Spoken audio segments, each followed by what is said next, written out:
অবস্থা। হযরত আনাস রাদিয়াল্লাহু তাআলা আনহু বলেন, কেন রাসূলুল্লাহ সাল্লাল্লাহু আলাইহি ওয়াসাল্লাম কোনো একটা গুরুত্বপূর্ণ কাজে পাঠিয়ে দিলেন। প্রতিমধ্যে দেখতে পেলাম বাচ্চারা খেলাধুলা করতেছে। আমি ওই খেলাধুলায় মত্ত হয়ে গেলাম, যেহেতু আমি শিশু বাচ্চা ছিলাম। খেলাধুলা দেখতে দেখতে হঠাৎ আমি কাজের কথা বলে গেলাম। কাজের মাঝখানে রাসূলুল্লাহ সাল্লাল্লাহু আলাইহি ওয়াসাল্লাম আমার পাশে দাঁড়িয়ে তিনি আমার রাখলেন। হাত রাখার পর মুস্কি হেসে দিয়ে চাইলেন। আমি মুখ খুলে তাকালাম, দেখি রাসূলুল্লাহ সাল্লাল্লাহু আলাইহি ওয়াসাল্লাম। আমি আমার কাজের কথা স্মরণ হয়ে গেল। হাই হাই, কত সময় ধরে আমি বসে রইলাম। হযরত আনাস রাদিয়াল্লাহু তাআলা আনহু বলেন, আল্লাহর কসম করে বলি, নবীজি সাল্লাল্লাহু আলাইহি সাল্লাম আমার প্রতি একটু বিন্দু মাত্র রাগ করলেন না, বরংস মুস্কি হাসি দিয়ে আল্লাহর রসুল আমাকে আমার কাজের কথা স্মরণ করিয়ে দিলেন। সুবহানাল্লাহ। হযরত আনাস রাদিয়াল্লাহু তাআলা আনহু বলেন, তিনি ছোট 10 বছর রাসূলের খেদমত করেছি। হযরত আনাস বলেন, এই 10 বছরের যত কাজ নবীজির করেছি, এই 10 বছরের ভিতরে আল্লাহর নবী সাল্লাল্লাহু আলাইহি সাল্লাম কখনো কোনো কাজে আমাকে বলেন নাই, ও আনাস তুমি এই কাজটা কেন করেছ কিংবা এই কাজটা কেন করনি। এই কথাটা পর্যন্ত নবী করিম সাল্লাল্লাহু আলাইহি ওয়াসাল্লাম আমাকে বলেন নাই। রাসূলুল্লাহ সাল্লাল্লাহু আলাইহি সাল্লামের ব্যাপারে ছোট বাচ্চার সাক্ষী হলো হযরত আনাস রাদিয়াল্লাহু তাআলা আনহু। কেমন উত্তম চরিত্রের ব্যক্তি ছিলেন নবীজি সাল্লাল্লাহু আলাইহি ওয়াসাল্লাম। এরপর রাসূলুল্লাহ সাল্লাল্লাহু আলাইহি সাল্লাম এর ব্যাপারে সাক্ষী তিনার বন্ধু হযরত আবু বকর রাদিয়াল্লাহু তাআলা আনহু সাক্ষ্য দিচ্ছেন। রাসূলুল্লাহ সাল্লাল্লাহু আলাইহি সাল্লাম যখন মেরাজ করে আসলেন, আসার পর বলতেছেন, ও আমার সাহাবীরা তোমরা শোনো, গত রাত্রিতে আল্লাহ পাক আমাকে মেরাজ করিয়েছেন। হযরতে রাসূলুল্লাহ সাল্লাল্লাহু আলাইহি সাল্লাম বলতেছেন, আল্লাহ পাক তোমাদের উপর 5 ওয়াক্ত নামাজ ফরজ করে দিয়েছেন। হযরতে রাসূল করিম সাল্লাল্লাহু আলাইহি সাল্লামের কথা শুনে আবু জেহেল বলল, কি ব্যাপার, মুহাম্মদ রাত্রিবেলায় ছিল, আবার ফজরের নামাজও পড়ছে, এই মুহাম্মদ কিভাবে 7 আসমান 7 জমিন পাড়ি দিয়ে আর সে আজিম পাড়ি দিয়ে আল্লাহর সাথে কথাবার্তা বলে আসলো কিভাবে? এটা কোশ্চিনকালে সম্ভব নয়।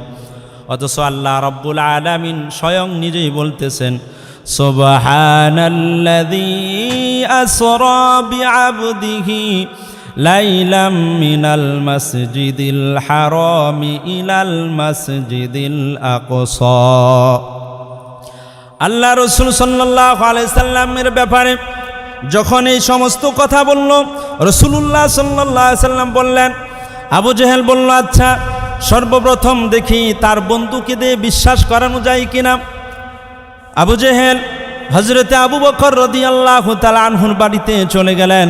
যাওয়ার পর আবু জেহেল বলতেছে, ও আবু বকর তুমি কি এই কথা বিশ্বাস করবা, কোনো ব্যক্তি এক রাত্রির কিছু অংশের মধ্যে 7 আসমান আরশ কুরসি লৌহে মাহফুজ পাড়ি দিতে আবার দুনিয়ার মধ্যে আসতে পারে, এই কথাটা কি তুমি বিশ্বাস করবা? আল্লাহ হযরতে আবু বকর রাদিয়াল্লাহু তাআলা আনহু বলতেছেন, এই কথাটা কে বলেছে? আবু জেহেল বলতেছে, তোমার বন্ধু মুহাম্মদ নাকি? মুহাম্মদ বলেছে। মুহাম্মদ হযরতে আবু বকর রাদিয়াল্লাহু তাআলা আনহু বলেন, যদি মুহাম্মদ সাল্লাল্লাহু আলাইহি সাল্লাম এই কথা বলে থাকেন, তাহলে আমি 100% সত্যবাদী সাক্ষ্য দিচ্ছি যে নবী মুহাম্মদ যেহেতু বলেছেন তিনি মিথ্যা কথা বলেন নাই। অবশ্যই তিনি আল্লাহ তাআলার সাথে মেরাজ করে দিদার করে এরপর দুনিয়ার মধ্যে আগমন করছেন। সুবহানাল্লাহ।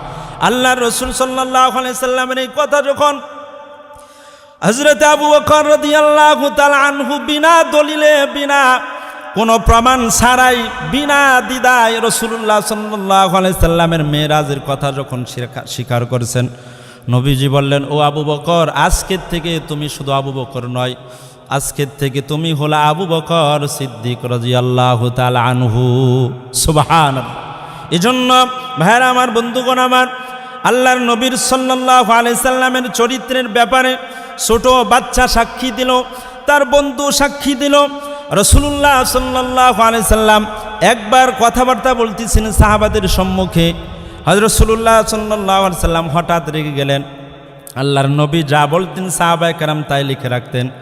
হঠাৎ রেগে যাওয়ার পর দেখলেন যে সাহাবারা লেখা বন্ধ করে দিয়েছে। আল্লাহর রসুল জিজ্ঞাসা করলেন, কি ব্যাপার, তোমরা লেখা বন্ধ করে দিলে কেন? সাহাবায়ে কেরাম রাদিয়াল্লাহু তাআলা আনহুম আজমাইন বললেন, ইয়া রাসূলুল্লাহ, আপনি তো এতক্ষণ পর্যন্ত স্বাভাবিকভাবে কথা বলতেছিলেন, এখন তো আপনি রেগে গেছেন, এজন্য আমরা লেখা বন্ধ করে দিয়েছি। আল্লাহর নবী সাল্লাল্লাহু আলাইহি সাল্লাম বললেন, তোমরা এই জায়গায় রাগ করেছে, এই রাগ করাটাও লিখে নাও, কারণ আমার হাসি যেমন উম্মতের জন্য আদর্শ, আমার সুন্নত যেমন উম্মতের জন্য আদর্শ, আমার কথাবার্তা যেমন উম্মতের জন্য আদর্শ, ঠিক তেমনিভাবে যেই জায়গায় এসে যেই কথার ভিত্তিতে আমি নবী রাগ করেছি, ওই রাগ করাটাও উম্মতের জন্য আদর্শ হবে। সুবহানাল্লাহ।